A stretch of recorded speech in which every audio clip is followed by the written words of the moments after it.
రాజధాని అమరావతిలో ఇక్కడ మనం చూస్తున్నటువంటి ఈ చెట్టును చూస్తూ ఉంటే ఇదొక రావి చెట్టు అండి.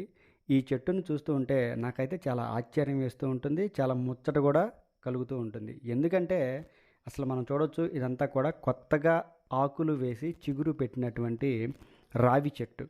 చూసారా ఇదంతా కూడా. అసలు ఎందుకు ఈ చెట్టుకి అంత ప్రత్యేకత అంటే ఈ చెట్టు అనేది రావి చెట్టు అండి.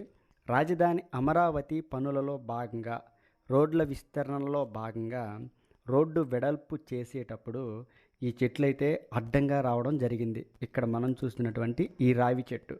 ఈ రావి చెట్టుని అడ్డం వచ్చినప్పుడు ప్రొక్లైనర్తో పీకి అవతల పడేయకుండా ఒక ప్రత్యేకమైన పద్ధతిలో ఈ చెట్టుని వేళ్లతో సహా అక్కడి నుంచి పెకిలించి వేసి తిరిగి వేరే చోట రాజధాని అమరావతిలో ఆ, ఈ 11 రోడ్డు వెంబడి తిరిగి నాటారండి.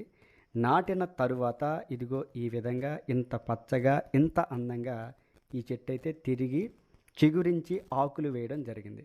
అసలు ఈ మొక్కను చూస్తుంటే నాకు ఎంత ఆశ్చర్యం అంటే ఎంత సంతోషం అంటే అండి, చూసారు ఎంత పచ్చగా ఆకులు వేసిందో.